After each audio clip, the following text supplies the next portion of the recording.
Most of the time, we don't give a second thought to what's going on inside us.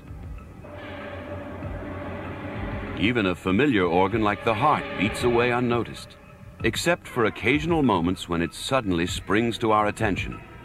The stress of driving, for example, can make us aware of our hearts. A physical activity, particularly if we're not used to it, produces a thumping in the chest that leaves us in no doubt that there's something getting very worked up inside.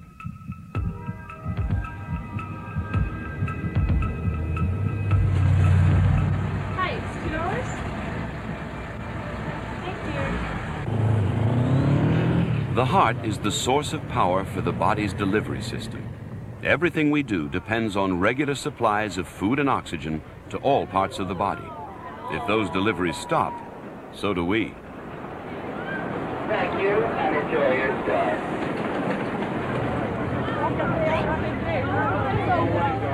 We all have different needs for energy, and the heart can vary its activity to suit all of us, old or young.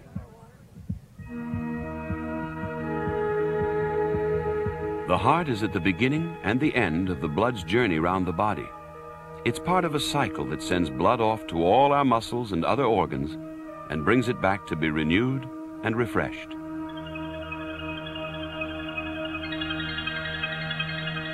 To force its way through smaller and smaller blood vessels, the blood must be pumped, and that pump is the heart.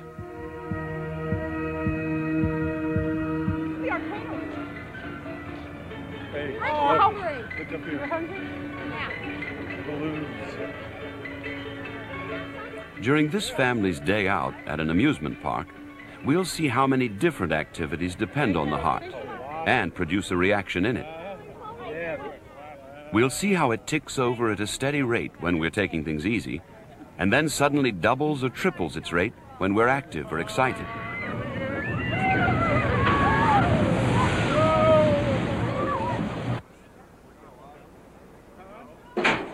When man wants to move fluids, he builds pumps like these.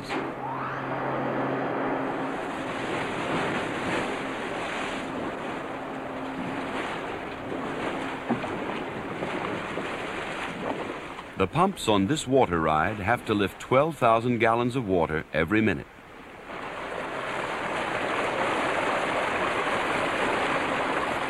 They raise the water through 400 feet before releasing it to cascade down, carrying with it several dozen people with nothing better to do. Man-made pumps need frequent maintenance for their moving parts.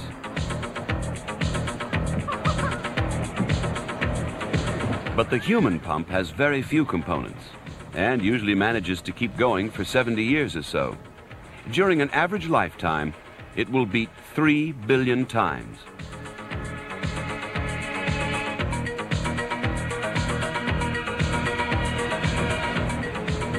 The pump controlling this ride has a steady output. For 12 hours a day, it pushes with the same force and at the same rate. But the human heart has to pump different amounts of blood at different times. The calm inertia of sleep might be followed by the hectic demands of a morning jog.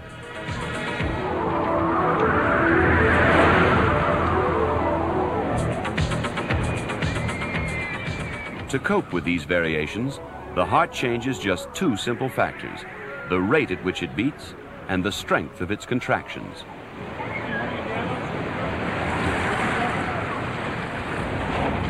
If an engineer wanted to build a robot like the human body, he'd find that he had to build in two pumps.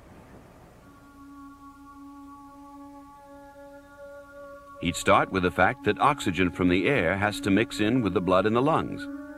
That blood then has to be sent off at a high enough pressure to supply the farthest reaches of the body. That's where the first pump comes in. While the blood travels through the body, it gives up its oxygen and picks up the waste gas, carbon dioxide. Now it needs a second pump to supply enough pressure to push the blood through the lungs so that it can take on more oxygen and get rid of its carbon dioxide. Although it's packaged rather differently, the human circulation contains all these elements, including the two pumps. In any pump, there needs to be some way of exerting pressure on the fluid. That's what's happening as the sides of this pump squeeze in. But that's not enough, because the fluid doesn't go anywhere. When the pressure's released, the fluid comes back. To move the fluid on, one-way doors or valves need to be put in. Now the pressure pushes the fluid up, and the valve stops it coming back. More fluid comes in from below, and so with each beat, another pump full of fluid is sent off up the pipe.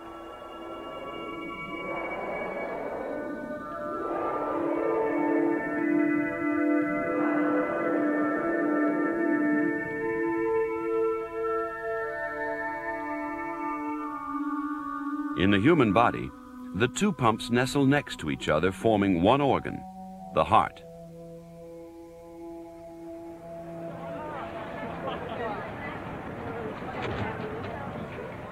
The human heart is far more versatile than any man-made pumps as it responds to our sudden needs for energy. But it's still a very simple structure. In fact, the heart starts as just two tubes in the developing embryo. By the end of the first month, the tubes have come together and begin to twist into a more familiar shape, as if at the hands of an invisible sculptor. As pregnancy continues, it becomes divided up into the 4 chambers that will be needed after birth.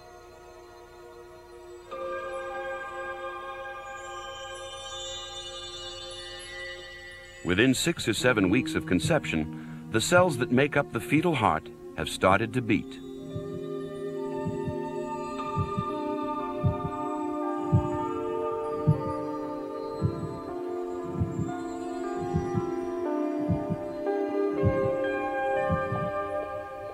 In these remarkable ultrasound views, we can see the heart beating inside a human fetus.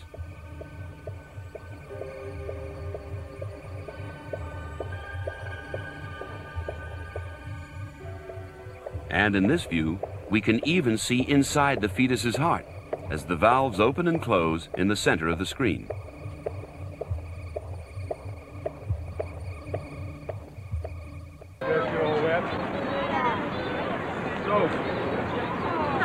Look at that water coming out of it. Our human activities place many different demands on the heart.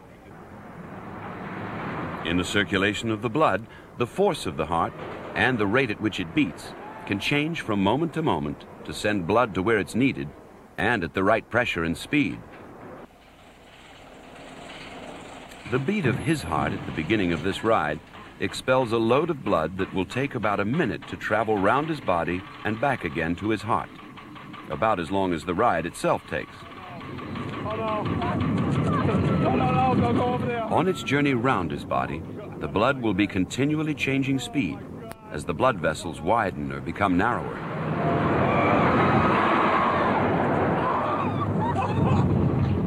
At times, the blood travels at crawling pace, in the capillaries, for example, where it has to offload its oxygen.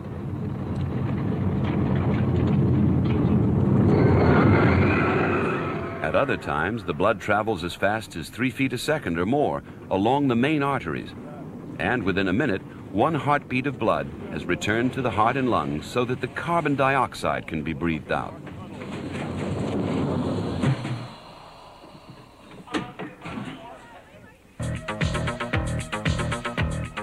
The heart has 4 chambers.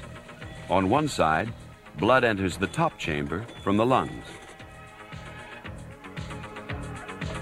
It passes through a valve to the bottom chamber, which contracts and sends it off into the body to be used for all our activities.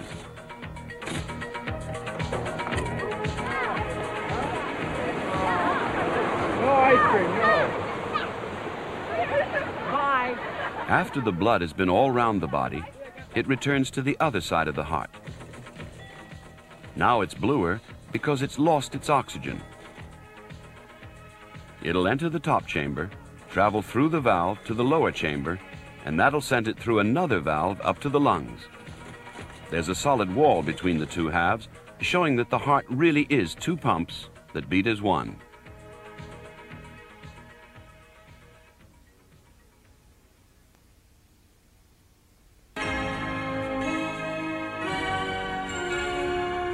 As we follow another heartbeat through the interior of a human heart, the 4 simple chambers that we saw in the pinball heart are much more difficult to distinguish. In fact, these sculptured walls are in the left atrium, the first chamber to receive the blood from the lungs.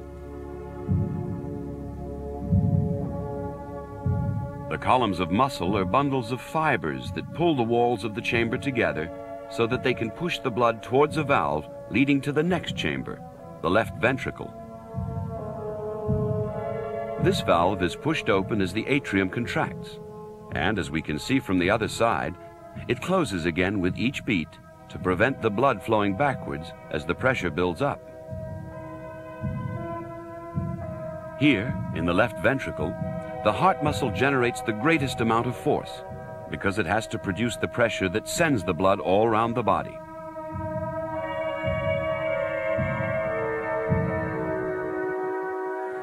High-pressure blood shoots out of the heart through this valve, the aortic valve, leading to the widest blood vessel in the body.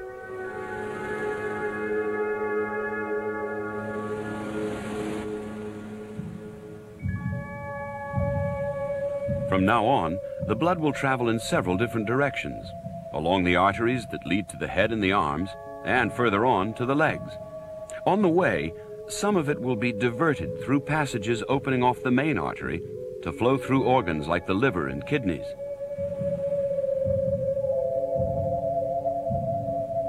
Eventually, the blood will get rid of its oxygen, pick up carbon dioxide, and head back for the right side of the heart, a little bluer than it was when it set out.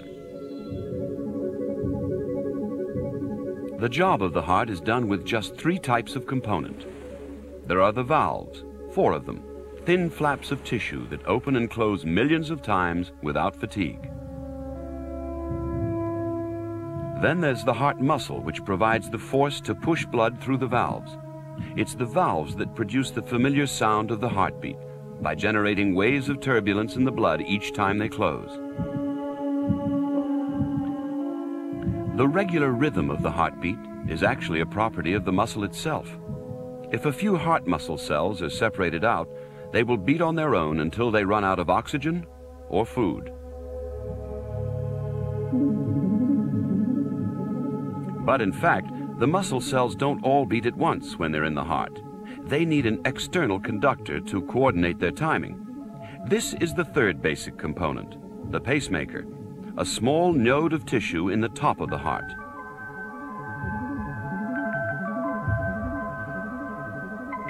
It starts off every heartbeat with an electrical instruction to all the heart muscle cells, telling them to contract in a certain order. The top chambers first, and then the bottom ones. This produces a contraction of the heart that is like the wringing of a cloth, squeezing the blood out of the ventricles into the aorta, the large tube at the top.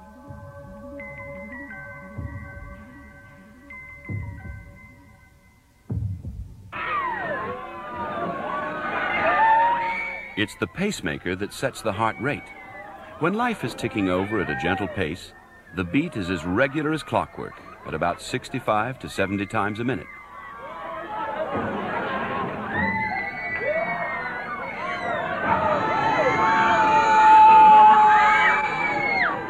For some of us, this rate is enough.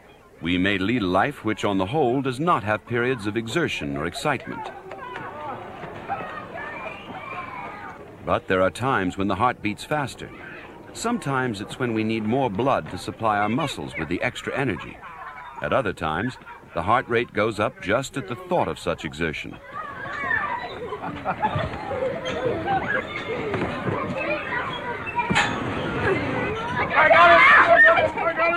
In fact, the body has the ability to prepare itself to escape any dangerous or stressful situation. This is the fight or flight reaction that nowadays operates even in situations where there's no chance of running away. Look at this ride, for example, calculated to increase anybody's heart rate. Oh, look at there! Look at there!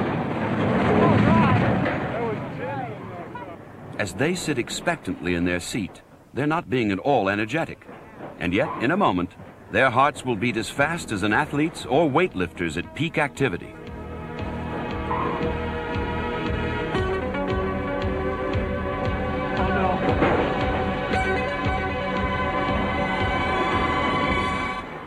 What exactly happens to this girl?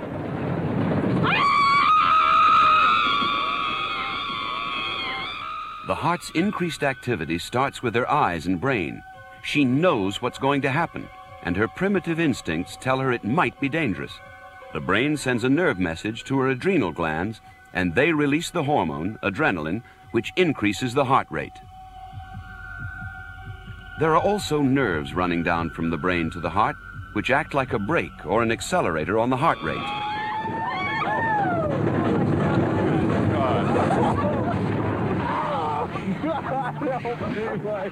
It's a mystery why some people actually seek out stressful experiences. Could it be that they become addicted to their own adrenaline? Some people obviously never get enough. This family is now going on the Colossus, one of the world's largest roller coasters. We wired up this girl with a heart rate detector, called an ECG, to see the extremes that a healthy human heart can stretch to. Remember, her normal heart rate, and yours, is about 70 beats a minute, just over 1 a second.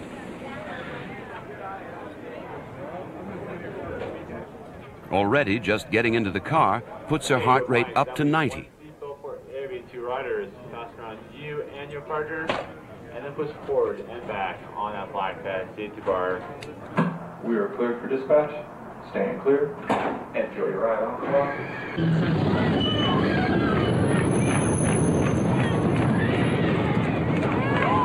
She's now up to 100 or so, and yet she's had no real thrills at all. She could be on a bus. As the cars mounted this slope, the highest roller coaster peak in the world, the portable ECG device showed that she was really beginning to anticipate some of the horrors ahead. She was up to 115 times a minute, nearly twice a second. At this moment, her heart reaches its highest rate, 132 beats a minute.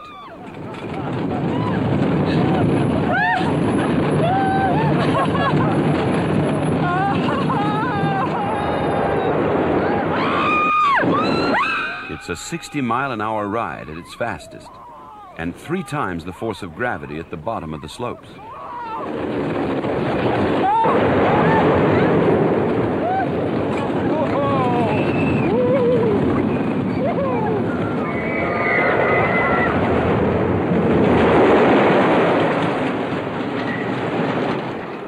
And how about you? Is your own heart entirely unaffected by this experience? You may well find that just watching this ride puts your own heart rate up by 10 or 15 beats a minute.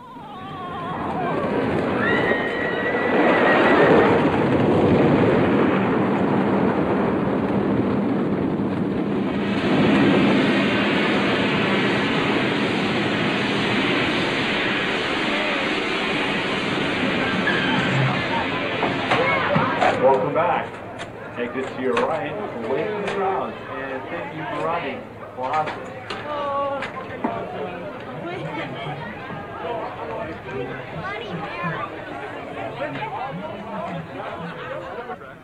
This increased heart activity may all seem pointless, but if she did need to run away from this terrifying experience, if it were a real hazard to her survival, her muscles would now have all the oxygen and fuel they'd need to power her escape.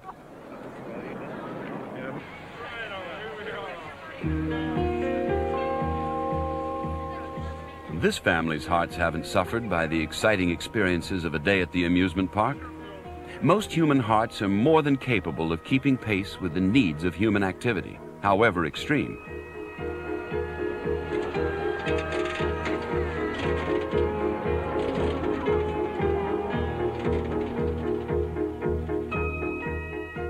The heart is an adaptable organ. We can train it to increase its output 4 or 5 times. Exercise makes the blood flow faster as the contracting muscles squeeze it towards the heart. Deeper breaths expand the chest and also push more blood towards the heart. Muscle fibers have the useful property that the more you stretch them, the more strongly they contract. So, when more blood flows into the heart because we're exercising, the heart muscle contracts with greater force and pushes out more blood to supply the muscles. The heart of an athlete actually becomes bigger and stronger because of training. Its muscular walls can be up to 30% thicker, and it can expel up to 30% more blood on each beat. Because a well-trained heart is bigger, it actually beats more slowly than the heart of someone who's not as fit. It can deliver the same amount of blood with fewer beats.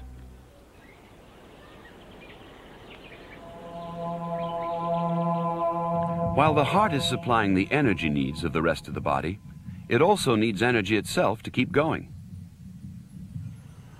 When we're active, heart muscle can use up as much as 10% of the oxygenated blood that's pumped out with each heartbeat. And even when we're at rest, our heart muscle cells need access to a blood supply of their own to take on oxygen and glucose and give off carbon dioxide.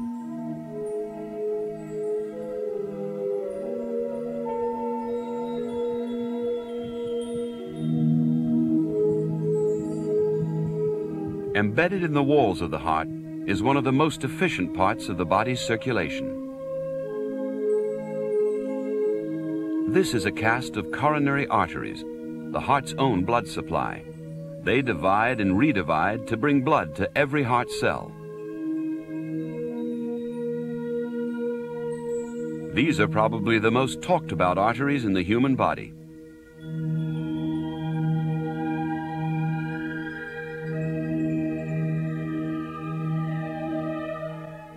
The body depends on a healthy heart, and the heart depends on healthy coronary arteries. And yet, the habits of modern man can damage these arteries and cut off the blood supply to crucial areas of heart muscle.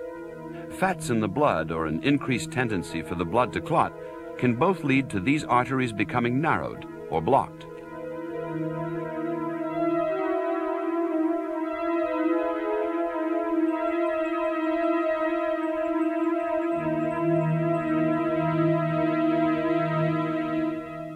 Here we can see the effect of a blockage in a blood vessel on the bottom half of the screen.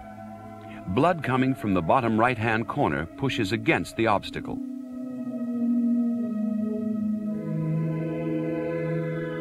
Before long, no blood can get through at all. If this were in the heart, a whole area of muscle beyond the blockage could be damaged.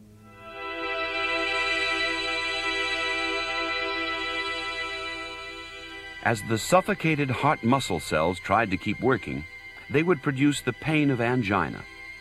Finally, if the blockage were severe enough, a whole area of heart muscle would die, throwing the heart into chaos and producing a heart attack.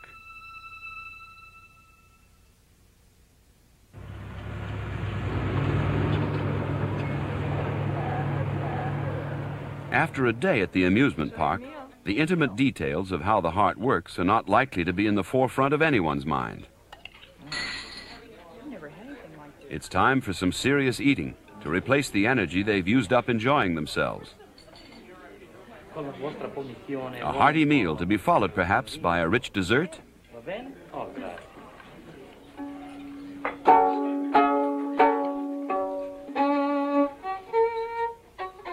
And yet perhaps we should think a little more about how we treat the body's pump.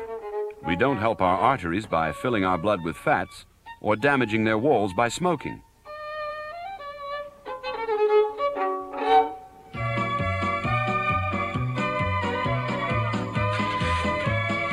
More durable than most man-made devices, the heart is one of the most resilient organs in the body. It's lucky for us that it is. It needs skill to repair and even more skill to replace. Of course, the heart will have to come to a stop one day for all of us. But we can do something to help it to give us the 3 billion beats we're all entitled to expect.